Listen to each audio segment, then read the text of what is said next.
সোনা দীপাকে দোষারোপ করে বলে, নিশ্চয় আপনি চারুকে কিছু করেছেন। তখন দীপা বলে যে চারুর বাবা মা প্লেন ক্র্যাশে মারা গেছে, এইবার তোমাকে চারুকে সামলাতে হবে। তখনই সোনা পুরনো কথা আবার তুলে দীপাকে দোষারোপ করে বলে যে আপনি যেখানেই যান সেখানকার সমস্ত কিছু আপনি খারাপ করে ফেলেন। দীপা আর কথা না বাড়িয়ে সেখান থেকে চলে যায়। অন্যদিকে সাক্ষ্যদীপের মা দীপাকে বোঝায় যে এইবার থেকে তোমাকে সামনের দিকে এগিয়ে চলতে হবে। পরের দিন সকালে ইভেন্টে সূর্যকে দেখে জয় বলে যে নিজের উদারতা দেখিয়ে তুই ঠিক আমাকেই দিয়ে এই কাজটা করিয়েই নিলি।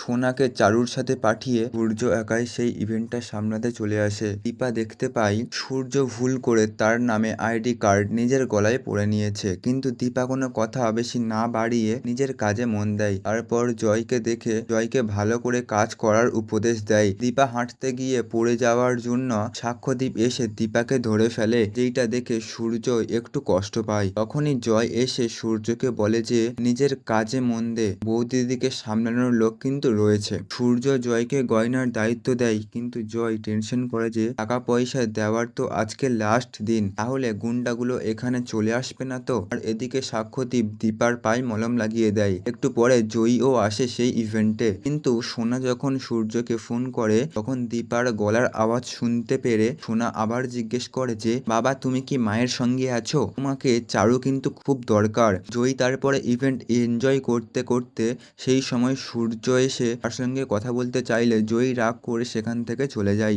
অন্যদিকে গুন্ডারা জয়কে এসে বলে যে এত বড় সাহস, তুই ফোনটা সুইচ অফ করে রেখেছিস, আজকে তোর ছেলের যদি কিছু হয়ে যায় খবরটা জানবে কি করে। এখানে অনেক দামি গয়না আছে, ভালো চাস তো সেই গয়না আমাদের হাতে তুলে দে। জয় তারপরে ফোন করে জানতে পারে যে দীপ সত্যি সত্যি স্কুলে নেই। জয় গয়না নিয়ে সেখান থেকে পালিয়ে যাবে, এমন সময় দেখতে পায় যে সেখানে পুলিশ চলে এসেছে। সেই জন্য জয় আপাতত দীপার ব্যাগে গয়না রেখে একটু নিশ্চিন্ত হচ্ছিল।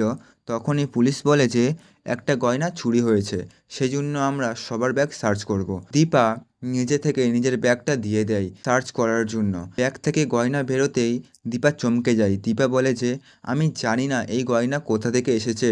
সূর্য বলে যে আমার দীপা কখনোই চুরি করতে পারে না।